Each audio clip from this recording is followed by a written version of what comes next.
It is not possible for National Land Commission to decide where the compensation is going to happen, who is going to be compensated, and then they also decide how much it is going to be paid. No. We must separate for purposes of accountability. National Land Commission watafanya kazi yao, Ministry of Lands ambao wako na uwezo ya kufanya valuation, wafanya valuation, so that tuondoe hii shida watu wa Isiolo wamejipata ndani yake.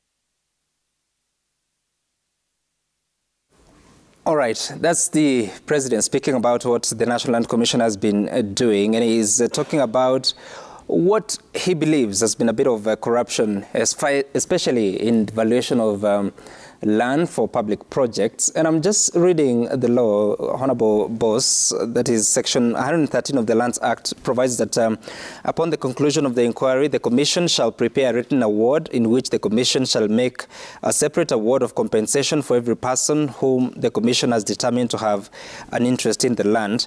And goes ahead to say how even they'll settle on the value. There shall be final and conclusive evidence of the size of the land, the value in the opinion of the Commission of the land, the amount of the compensation payable, whether the persons interested in the land have or have not appeared at the inquiry. And of course, there are those regulations that were gazetted by the National Land Commission in 2017.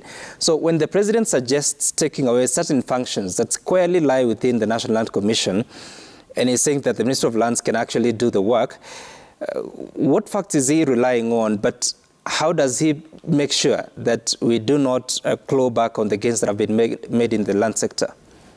Truth be told, and everyone who knows how the public service has been working, there has been a long-standing row between the National Land Commission and the Ministry of Lands. That's a fact. Mm-hmm.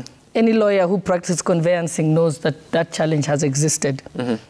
And there has been discussions over discussions on how to ensure that that these clashes between the two institutions mm-hmm. can be resolved. And this I'm just saying from the discussions we've had as lawyers, there's been meetings even with the previous Minister of Lands in relation to this issue. In fact, there are many times you must have heard that the LSK mm-hmm. was actually planning demonstrations. And it's because of challenges like this. Because you have a situation where you had the Ministry of Lands, which is fully fledged with surveyors, with land valuers, and so on.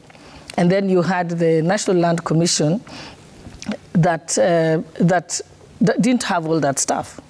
Because if you look at the land, the Ministry of Lands is in every county and location and sub-county in Kenya. Mm-hmm. So they have, I mean, this is a huge structure, institutional infrastructure that they have. Mm-hmm. And so many times it was discussed and said that the National Land Commission doesn't actually have the valuers. They can do the assessment, they can give the award, but who's doing the valuation? So that is, I think people are confusing. They're assuming mm-hmm. that the National Land Commission will not continue to do its job. It can do its job, but you give the valuation to be undertaken by the ministry that has the biggest technical staff to be able to do that. And remember, if it has been found that there is a challenge facing the issues relating to valuation, mm-hmm. and whatever the law says, remember the law can be changed. The law is not static. So if it requires, I've not interrogated it too much, because when I look at the mandate of NLC right. and how it will work, I haven't interrogated that. But from the top of my head, I'll tell myself, I'd look at the mandate. If it requires the change of regulations, remember regulations are just gazetted and then presented to Parliament for approval or disapproval. So those changes can be made to ensure that the proper working in relation to efficiencies. And if you want to actually undertake proper economic transformation in Kenya, the Ministry of Lands is extremely critical. Even the road building, the building of dams, everything has to do with land. So you have to ensure that that is working properly. Mm-hmm. So I believe that the issue of beginning to completely interrogate what is the mandate of NLC, up to what stage, and what is the mandate of the Ministry of Lands is very important. In fact, it's long overdue. Okay. We have been suffering in this country for the last almost 8 years. In fact, I will tell you, lawyers will tell you, they have not been able to transact any land in Nairobi for the last 2.5 years. Okay. At all. They also are roads that have not been completed because of the challenges relating to compensation for land that has been acquired from various persons for the building of various roads. And those causes delay. So I think I would say, as a practicing lawyer, that it's welcome that it be interrogated. Okay. I don't know for the top of my head how it will work, but it is possible to look at the law. All right. I'll get to you, Senator Onyonka. But first, Honorable Hassan, because you were in Parliament in 2012 when the Land Act was being passed and the land laws are being passed to ensure that we comply with the Constitution, what would we be missing if we take certain functions of the National Land Commission to the Ministry of Lands, a ministry that is headed by a political appointee? Well, I think the idea to regulate the way we regulated in 2012 was based on our experience as a country to make sure that we do not make some of the mistakes that we made in the past and to correct what had gone wrong. But since 2012, we have seen in practice that there are some serious problems. And in the execution of this particular policy and legislation, there is some bizarre, irrational, and uncommon policies and practices that has come out of it. And you cannot have the NLC to be the judge, the jury, and the executioner. And I think this brilliant idea to separate the two of them would help us move our country forward, because land is a major asset and a major component in our development trajectory. And what you have seen, for example, with the SGR land sales, is that there was a lot of corruption and an overvaluation of that land. And the National Land Commission was a major player there. And increasingly, if you look in terms of investment, we're not going to be a competitive country if we continue to be saddled by institutions that are undermining our development and our progress. Look at Ethiopia. The government gives you land if you're an industrialist. Tanzania is the same, Rwanda. We're the only country that has priced itself out of competition.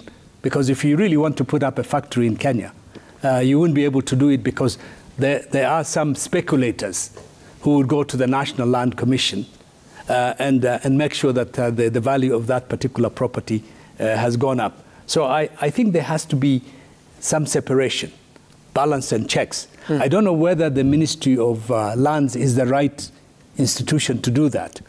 But I think the President has hit the nail on the head. It's a brilliant perception. And I've always wondered why we haven't used common sense to move away from some of these things that are shackling us. And one of them is the fact that the one institution is given the authority to do all of things, including the compensation that is paid to the landowner. So is the problem that it is the National Land Commission that has been doing it, or it should be the Ministry of Lands, or it's just the process of valuation? Because valuers exist, they can exist anywhere. The problem is by default. Can I come in? Okay, go ahead. The problem is by default. You know, when constitutions are drafted and written, and she will confirm what I'm actually going to say, there are certain eventualities that come out of that constitution. When the people were drafting on the issue on the role that National Land Commission is going to play, the expectation was that everything would be seamless. You didn't have to move one department far from the other. But like Mheshimiwa Hassan has said, the President is right on this one. Again, to me, he's discussing the symptoms. And yet there are causes of this problem. Why are we having a problem with our land issues in Kenya? Number one, when we do our spatial planning, which has never ended, You remember Charity Ngilu was supposed to have made sure that we do special planning so that when you have your piece of land, you know where it is. Nobody can continue. Nobody can come in and occupy the land. Squatters would find it difficult to do that. Why? Because the record is very clear. But you see, what has happened is very simple, Sami. If you look at our behavior, all right, again, we, the Bwenyenyes, are the ones who own most of this land and these properties that are in Nairobi. So we have refused to actually come out and solve the land question in Kenya. All right, you saw the other day, there's been noise about the Kenyatta family. There's been noise about all this land. You have issues, Sami, where I saw the other day there are people who are invading James Finlay Farm in Kirisho. We have refused to own up. Right. Especially the leadership, especially the politicians, to actually agree that can we solve this land question once and for all. Number two, the president made an announcement. When he makes that announcement, I feel like there is an emptiness in me because this exercise he's talking about has to be legislated. If you are going to change the structure of the Kenya National Land Commission, it means you may have to take this into a referendum. So, can the president tell us which are the things that he wants us to change so that then we can start discussing and internalizing these issues to try and solve the causes of the problems that we have and not the symptoms? So in my thinking, I would like to say that we need to have spatial planning in Kenya. We need to have a land policy like Honorable Hassan has said. Why is it that Kenya is the only country in East and Central Africa that we take land, for example, if you look at the land that is running from the airport all the way to Machakos and Mlolongo. That is, if somebody was thinking ahead, that is the land you would look at because the industrialization of our country will be moving that way. Then which policies are you going to put in place so that if an investor comes and they want to set up a plant, we don't have to go through this thing of people having 3 title deeds, of having you to go and bribe guys, people in the Ministry of Lands, of having to bribe people from the National Land Commission. There should be clarity on our land policy and our land decisions so that we can then move the country forward. So this one, I completely agree with President Ruto. The only thing, can you please deal with the causes and not the symptoms? The symptoms. I'll get to you, Honorable Boss, but let me bring in Senator Osotsi here because the National Land Commission is an independent commission. It's part of the Chapter 15 commissions in the Constitution. And the compensation budget is huge. I mean, if you look at some of the projects that have been implemented, including the SGR, of which part of that is in court, so it's a lot of money. So how do you make sure that this is done properly, but the interest is not in the compensation budget, which is a lot, by taking away from the National Land Commission, probably take it to the Ministry of Lands, which again, the leadership there, political appointees, the PS and the CS? Well, one thing we must appreciate is that the National Land Commission is an independent commission as per the Constitution. Number two, we must appreciate that the National Land Commission is a principal body that constitutionally that should manage land in this country.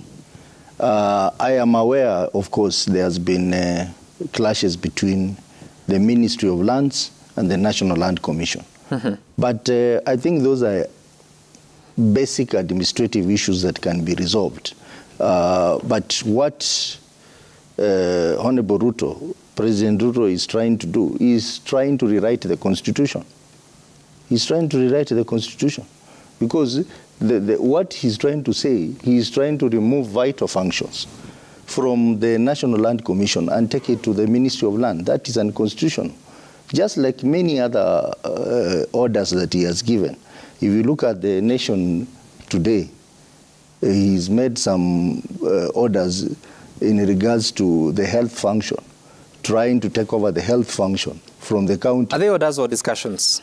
I mean, it's geared towards there. You've already seen some communication around the issues of community health workers now being taken over by the national government. You see, these are things which we are saying, yes, you may be having a good idea on how to address a problem, but can't you start by addressing the legal challenge? And the legal challenge here is that we look at the constitution, what can we change?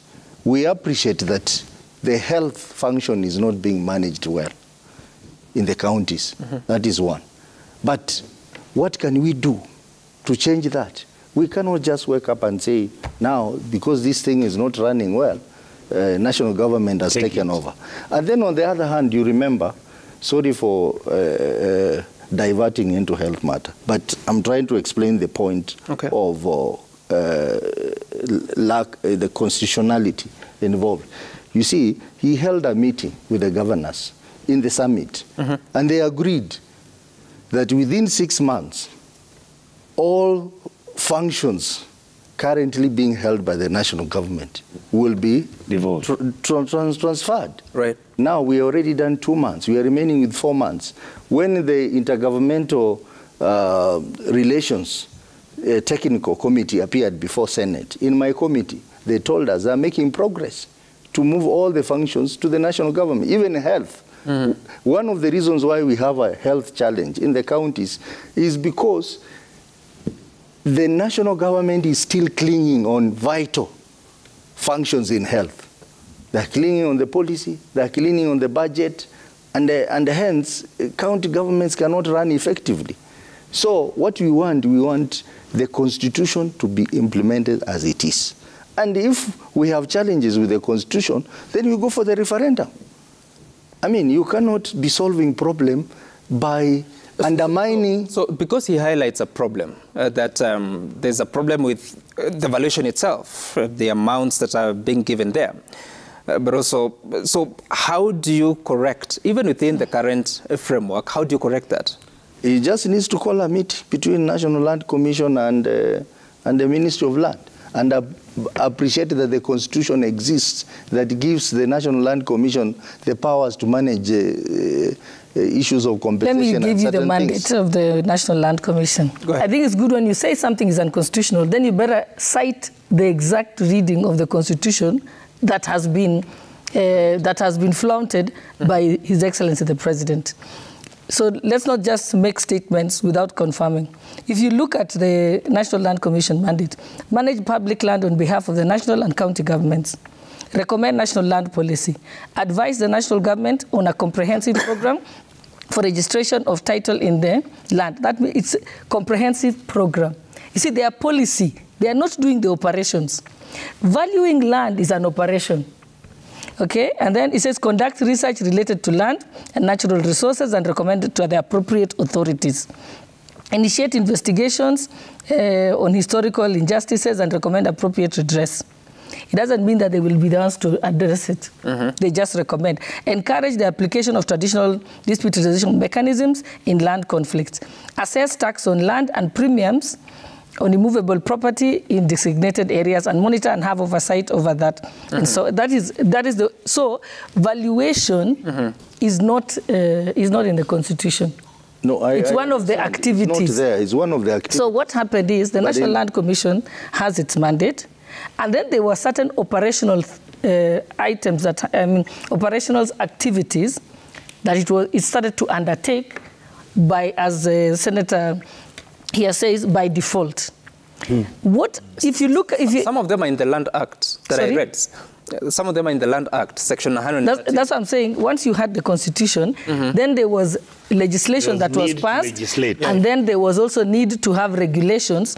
What happened is, you see, when you start implementing law, is when you begin to see the pitfalls, the flaws, and as a responsible government that has come in now, that wants to undertake economic transformation, you have to interrogate, why is it that we've not been able to transform the land tenure system in Kenya? Then you ask yourself, it is because of the following challenges. You can't do business as usual. If it requires changing the law, you have to change the law for the country to work. Deputy Speaker, so you said Article 67 that you are reading as Sub-Article 2A, to manage public land on behalf of the national government, national and county governments. So you're managing that land. Yes. So at the point of acquisition, because if you have to put up a public project, that land has to be public in the first place. So if it is in private hands, it has to be acquired, compulsory acquisition. And you compensate. So if you are acquiring so that it's managed by the National Land Commission, who should be the one valuing how much you're supposed to pay this so that it becomes public? when you read the reason why we have laws below the Constitution is the Constitution gives a broad framework. And that's what I'm asking. Law. According the to details, the details are in the law. Now, before you go to the details, as a lawyer, if the Constitution says that the National Land Commission shall manage public land, at the point of acquisition, who should be acquiring that? And you're speaking as if the Constitution and the law is cast in stone. It has been found that there has been challenges in implementation of some of those programs. If that has been found to be the case, then you go back and relook at the law. Yes. Honourable Speaker, you are not responding to a specific question. Let me just state it again. So, manage public land. Manage public land on behalf of the national and county government. If land is private, it needs to be converted to become public. Who should be the one valuing for how much? Valuing is one of the activities that is undertaken as part of management. So you just have to ask yourself, who should do what? They manage it, but remember that when you're doing the valuing is an activity. It's just one of the activities that is done under the management. Again, that's what I said. It's important to relook at the law because we already have found that there is a challenge. It has been found that there is a challenge. That everything was starting and stopping at the National Land Commission. It's a known fact in the legal circles. Even before the president raised this, we saw it. It has been a problem that we have. So the question is, we're asking ourselves, how do we better run this? Then they said the challenge is that the National Land Commission is undertaking all the activities. So everything starts and stops with them. There's no checks and balances. So you tell yourself, what should be done? Where should the valuation be done so that at least there is some accountability in the way that it's being done. Okay. Yes, Senator, you wanted to say something? Yes, I just happened to get access to the Land Act, and it's very clear. As I said, if the president comes up and makes the announcement, which he did, we have JLAC we shall change the law in the National Assembly. And I said this, Sami, I think it was 2 weeks ago or a month ago. I said, the problem we are having from KK Alliance is that they are not able to come up and tell us what the program is. As if we are having suspicion between we in the opposition and the Kenya Kwanza plan. The Kenya Kwanza, because according to this, then Kenya Kwanza will turn around and talk about, oh, that was in our manifesto. What we are saying, Sam, is that whatever the government that the government can do that is in good faith and it is good for all Kenyans, we will support. That is what a democracy allows. But when you have declarations which are coming, and for me, where we are constantly talking about the symptoms of what the problem in our country are, instead of dealing with the inherent, pertinent issues. In other words, we need to start, the president needs to come up with, I don't know whether he needs to get the Attorney General, Honorable Justin Muturi, to constantly keep telling Kenyans what are the issues and what are the challenges and what the government thinks we can do. We should have that data as members of the opposition. So we can oversight the government and look at what is it that we can do to change some of these things that are making Kenya a very difficult place to do business. You know, Sami, if you take your phone right now and you wanted somebody meets you in Nairobi and says, I live in Rwanda, a place called Nyarutarama, and I'm selling a piece of land which is actually 3/4 of an acre. You know, in your phone in Nairobi, you can run through that piece of land. You can actually even see whether there's construction going on right now. They will tell you whether this individual has paid all the land rates. They will tell you that this area is developable to either build a hospital, build a school, build residential houses. I mean, in Kenya, the president is attacking a simple problem which has got to do with valuation. But we don't even have bylaws which are stopping some of these skyscrapers which are being built everywhere. Nobody's talking about whether we have got capacity to put out fires. Nobody's looking at the population distribution in these areas. Do we have a police station in these areas? We are dealing with the symptoms. Okay. I hear you. Senator, I think I will sit with you and I will take you through the Kenya Kwanza plan. The issue of land policy is clearly over there. The issue of digitizing 5,000 government services is in the plan. And so, and if we, as a legislator, just read the Kenya Kwanza plan, actually, you will notice that there is an inventory of various pieces of legislation that will be amended. They come to 103. Sammy, just they come to 100. There are 100. No. I'm supporting the miscellaneous. I'm supporting the miscellaneous. Okay, let me just complete for you. The miscellaneous amendment bill that is currently in Parliament has 103 pieces of legislation that need to be amended in order to implement the Kenya Kwanza plan. So that is already before us as the House. So we should know about it. What I'm talking about, and the land laws is one of them. Madam Speaker, Madam Speaker, I have never read the Kenya Kwanza plan. Then don't comment on it. No, I'm a public member, an ordinary villager in Marani or Kisii Township. Can you tell us and allow the public to know? There's no civic education you've done. Okay. And I'm a senator. I know nothing about your program. I disliked your program before you won the elections. You've won the elections now. Can you please tell us, get advertisement space and tell us what you want to do with the land in Kenya? You know, Senator, it's very interesting that you say that you disliked it, but you've never read it. What did you dislike? What I'm saying, no, when you are running for politics, you don't have to read what your opponent is saying. You listen to what they say. What they used to say, I mean, they were talking about land, and I was like, well, how can these guys talk about land? And you see the controversies in Mau and everywhere. Now I give you credit. Now I'm saying, tell us what you want to do. Okay. Let the president not just pick one item. Today he talks about it. Tomorrow he talks about it. Let him consolidate. All right, Senator. I want us to transition and talk about... It's also in the budget policy statement. Okay. That was presented before Parliament and the Senate. For everyone to read. Yes, for everyone to read. So all of us cannot say here that we are parliamentarians and we have not read the budget policy statement. The budget policy statement clearly outlines the priorities of the government. Okay.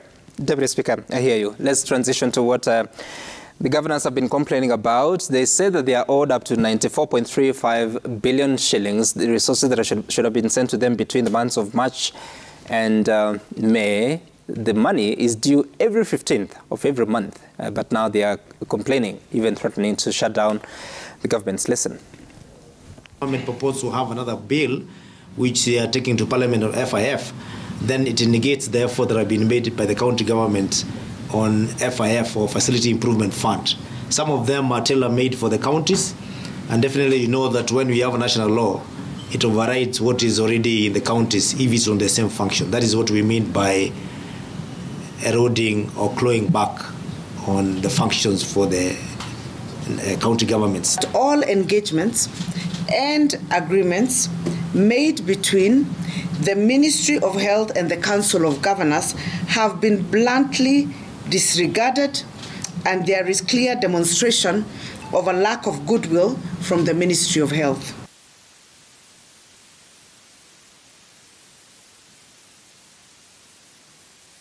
All right. The governor of Tharaka Nithi chairs the Health Committee. Governor Anne Guru chairs the Council of Governors, and there's been several complaints, including the resources distribution. Honorable Yusuf Hassan, I know there are pressing issues that everyone is looking for resources. The national government is looking for resources, either to pay debt, to fund recurrent expenditure, but also to deliver on promises. The county governors, too, they made promises to the people. They've not been able to sometimes pay salaries on time. They have to borrow. And here we are.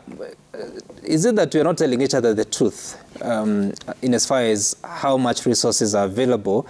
And why, in the first place, would the government even make a commitment to disburse resources to the counties, yet negate that exact commitment? Well, first of all, devolution is a constitutional fact.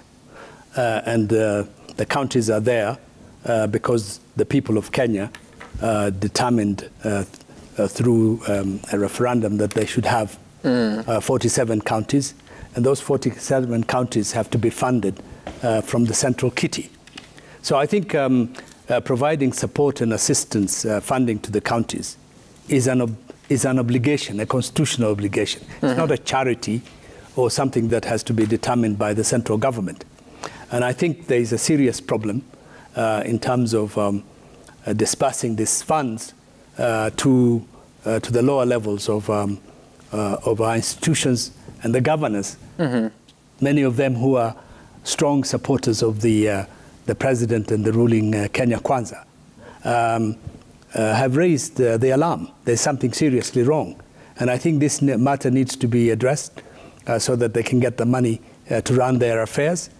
And even if there are serious financial problems, this is something that the government, the executive, should engage with the counties, sit down with them, and agree on some kind of distribution that would not seriously undermine or interrupt or completely stop their activities. Because after all, they're running institutions. Education, health is one of the issues that have been raised. And even if the government feels that health is not been done very well, and it needs attention, it should be done properly through consultation and changes in the legislation to make sure that, in fact, health is delivered to the Kenyan people. Health is not a matter that we can just leave for some few people. If the counties are not able to do them, health, then seriously we should engage and take the necessary actions to save our public. But on the issue of devolution, there is no return, there should be no reversal, and the government, the central government, the executive should meet its obligations insofar as dispersing the necessary budget and funds to these areas. Right, and Senator Sotsi, he provokes my mind because when you talk about that if there's a challenge with health, we cannot just sit and wait and let the counties struggle with it. Have we appreciated what the exact issue is? Because when you go to the hospitals in the counties, every governor is keen on having at least one referral facility. They want to have ICU beds. They want to have the brick and mortar. But when it comes to human resources, there are major challenges in terms of the professionals that have been recruited. Medicines. And specialists as much. So how do you deal with that, even as the government goes ahead with the universal health coverage plan?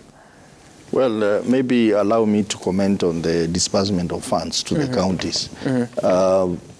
You know, a few weeks back, my committee, which I chair, the Public Investment and Special Funds Committee, we had an engagement with the CS for Treasury that went deep into the night. We ended the meeting almost 10 p.m. in the night. And we agreed on the disbursement of funds to the counties. We agreed that by the 15th of May, the government would have paid March and April.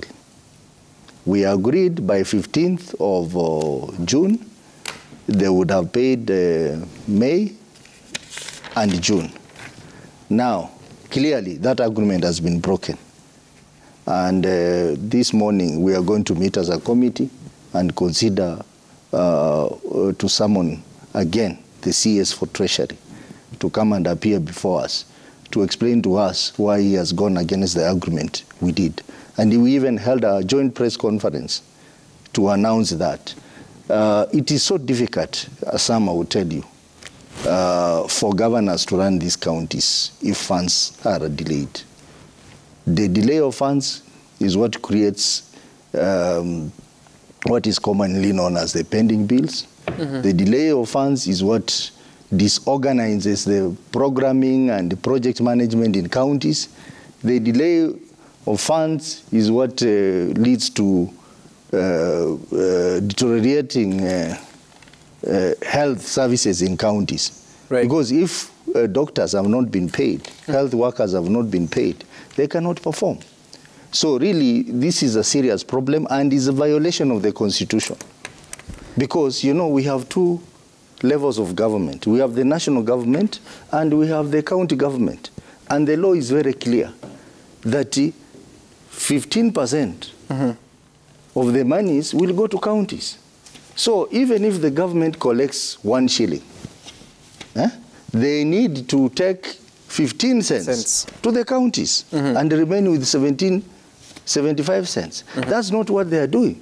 What they are doing is that they prioritize other national government functions and they forget counties. So what explanation did the CS give you why at that time they were late? Well, the whole story around revenue collection and all that. But we questioned him on the issue of how is that revenue spent. And I think moving forward, the Senate is going to demand for a record of all the revenues received and all the exchequer requests so that we know who is getting money that the counties should be getting. Yeah, because we have the revenues and we have the exchequer receipts. Now what they do is that they prioritize national function exchequer receipts and they forget about counties. And that's why we are in this problem. Okay. And that is actually breaking the law, breaking the constitution. The second part of the question that I asked you about the health and what the solution would be out of this. Well, you remember earlier on, I appreciated the problem that we have in counties as far as health is concerned. And I think I agree with those who are saying that this function must be managed by the national government. But the law says, as it is now, until we change the law, that health is a devolved function. And being a devolved function, it must be managed by counties. And being a devolved function, it means all other issues related to health must be managed by the counties. Because if you give health just a small fraction of what they're supposed to manage to the counties, then you don't have the total whole thing. And that is where the problem is. The same applies to agriculture. Agriculture is a devolved function. But you see, almost 70% of agriculture is being handled at the national level. At the national level. So, for example, this issue of doctors and salaries, why can't the government... You said is managed? Almost 70%, up to 80% is at the national level. There is nothing left for the counties to do, and yet the function is a devolved function. You see, what they need to do is that they should consider giving conditional grants to counties to manage issues around salaries to doctors and remuneration, so that we are not caught up in all these issues of delayed disbursement to counties, which affects the performance of the health professionals on the ground. So we have a challenge. We have an issue around drugs. Because now, all the drugs, you have to come to KEMSA. Counties do not have the leeway to buy medicine from where they want to get. They have to go to KEMSA. Now, KEMSA, with the problems they're having, KEMSA, again, is an entity of the national government. So really, we must just look at the Constitution and just do what the Constitution says. If health is a fully devolved function, let us devolve the function fully. Right now, they are working hard to take over the community health workers for political reasons, not to improve. What do you mean? Political reason. You know, health CHWs. They go to each and every home. They go to each and every home, and they move around. They know every household, and they have been managed by the county government. How do you recommend that they are handled? Because a community health worker, even if they are appointed by the governor, you may also allege that they are... Can I come in? You know, the proposal they have given is that the county government gives 2,500 shillings per CHW. And the national government gives an equal amount. That is 5,000. First of all, that amount is below the minimum wage. It's below the minimum wage. What we are saying, why can't you just give counties conditional grants, so that they organize their CHWs themselves and pay them well? All right. Deputy Speaker, what are your thoughts about resolving these issues? These are twin issues. First, there's the disbursement of funds that is never really honored. And it's not just this term. It's been there for several years. But then secondly, on how to address the question of healthcare in the counties. Okay, first let us start from something that has been confirmed by the President himself in his recent address to the media, that he inherited an economy that was near collapse. He inherited an economy that most of our money was going into debt repayment.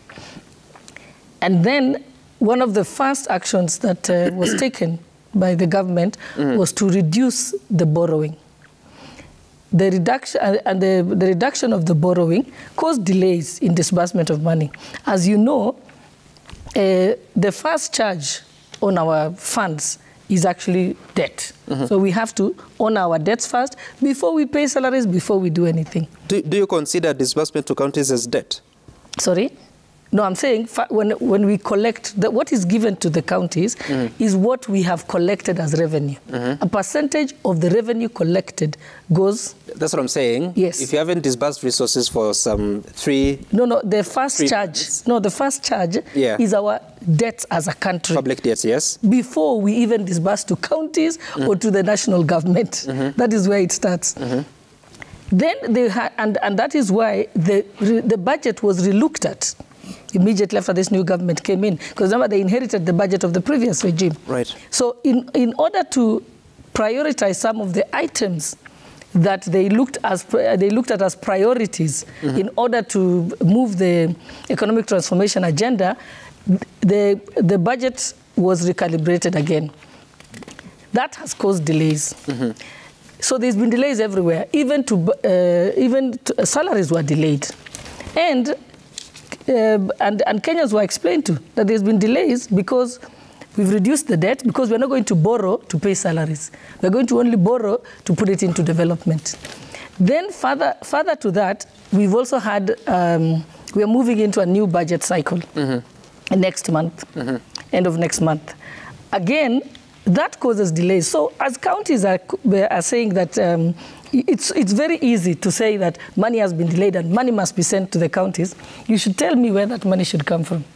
Tell me that I know you have collected this much and you're refusing to give it to the counties. It's like my children saying, I want this and I want this, I want a Mercedes Benz. Yeah. When I have no money, they should tell me where I'm going to get. You allow me to comment? Yes, I will allow you. So it's, as leaders, we should be saying, what do we need to undertake so that we make sure there is a free flow of money, that we have the resources. So far, in the last 10 years, counties have received 3 trillion in the last 10 years.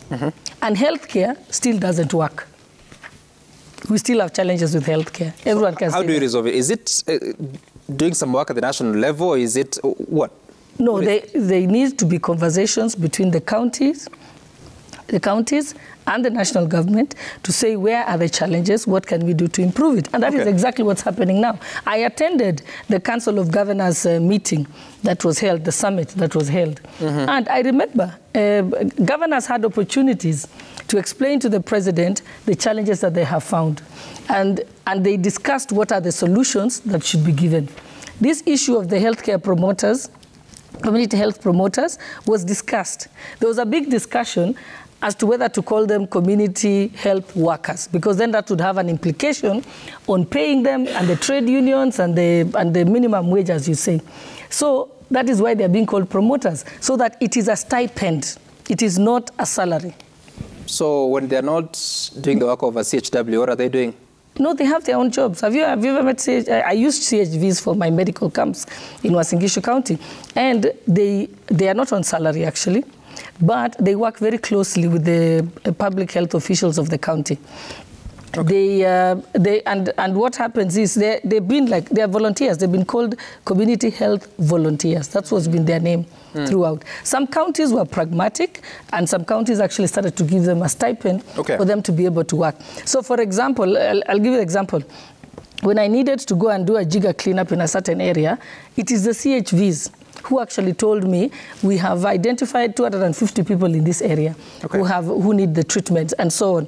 So it has been discovered that they are very useful for primary health care. And for those, and now it needs to be streamlined so that it's not only some counties who are giving them the stipend, but to be given. And even that discussion that the national government would merge the contribution of the governors, because some of the governors were saying, we don't have enough money to pay them.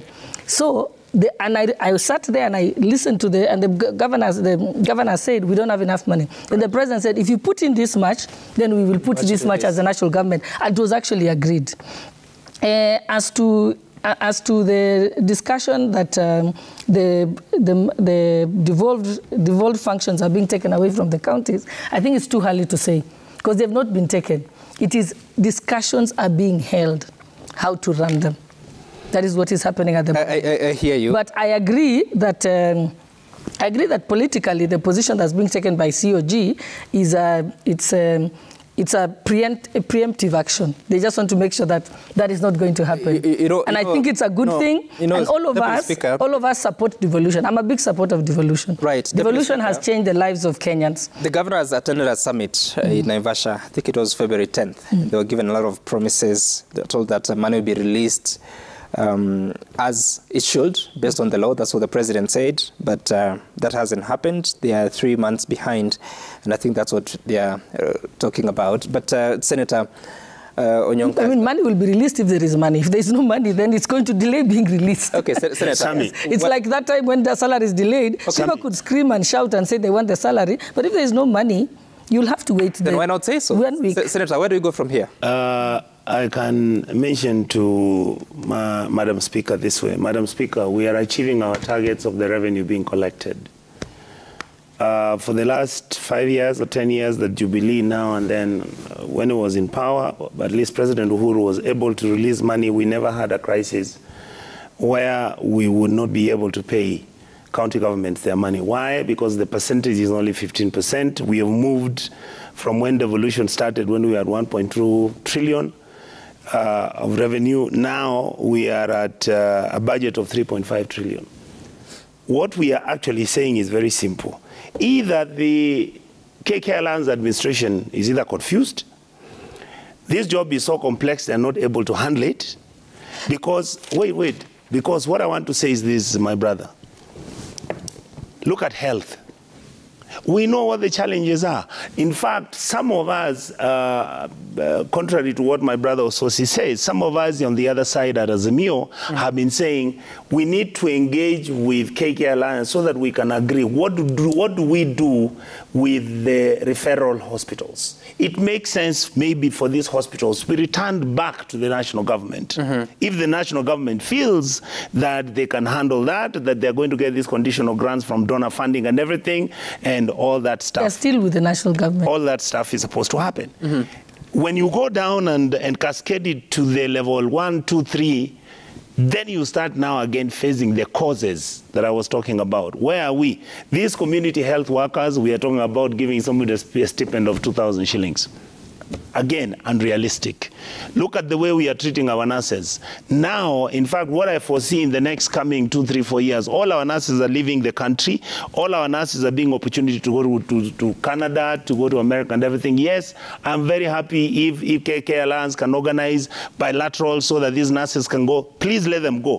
What are you going to do to make sure that we don't have a shortage of nurses? How are we handling our referral and MTCs, the medical training colleges? What are we doing about them? All right? There has been a very haphazard arrangement. Every sub-county, every county wants to have that. Can this government now come up with policy on what we are going to do about how you train these nurses and what you train them in? Okay. Because if you look at what is happening out there in the world, there are certain things that you have to be trained in. I'll give you an example. There is war happening in Ukraine. Most of the people in Ukraine being affected by that war are being shipped over to Germany. The Germans need specialized treatment, especially on bombs, on post-war issues, psychology. We need to look at that and see how can we tap into that. Okay. Number 3, very, very quickly, my brother. We have always said, Madam Speaker, that, you know, the governors have been given 3 trillion, and what have they done with it? Yes, the governors have been given 3 trillion in 10 years, but the national government has been given 10 trillion. So if we start to do an audit on what the national government has done and what the governors have done, you'll be shocked. So my argument is very simple. Let's be honest and realistic as to how we are managing our money. Yes, the governors are actually wasting money. Yes, the governors are doing some things which are really crazy. Some of them don't have receipt books. Some of them are collecting money in cash. But again, what did the national government do?